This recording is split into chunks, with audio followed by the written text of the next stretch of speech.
கர்மான்றது ஒரு பயப்பட வேண்டிய விஷயம் அல்ல. இது ஒரு காஸ் எஃபெக்ட் மாதிரி தான்.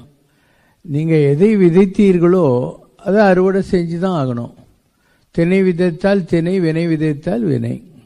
அரிசி பட்டா நெல் பட்டா நெல், கொள்ளு பட்டா கொள்ளு. ஸோ நம்ம நல்ல செயல்களையே செய்து கொண்டிருந்தால் கெட்டது எங்கேருந்து வந்துடும்? நாம் கொஞ்சம் அது மாற்றி மாற்றி செய்கிறோம். அதனால நல்லதும் கெட்டதும் மாறி மாறி வருது, அவ்வளோதான். If you have a focus and if you are very determined not to do anything which will bring a liability and only asset, அப்போது யாரும் பயப்படுறதுக்கு என்ன இருக்குது? நீ நல்லது தானே விதைச்சிருக்க, நல்லது தான் வரப்போகுது. தீதும் நன்றும் பிறர் தர வாரா, ரெண்டும் இன்னொருத்தர் கொடுத்து வர்றதில்லை. நாம் கடவுள் நம்மக்கிட்ட ஐம்புலன்களாக இருக்கிறார், மெய்வாய் கண்மூக்கு செவி. அதை வைத்து நல்லதை தேடினா நல்லது வரும். இது people always have a type of a focus. நெகட்டிவாக நமக்கு எதுவும் நடந்துடக்கூடாதுங்கிற ஒரு அச்ச உணர்வு ஜனங்கிட்ட இருக்கு.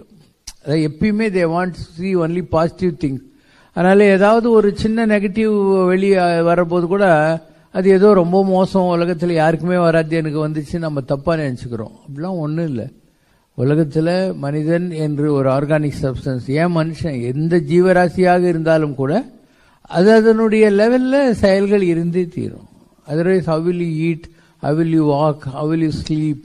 Is it not?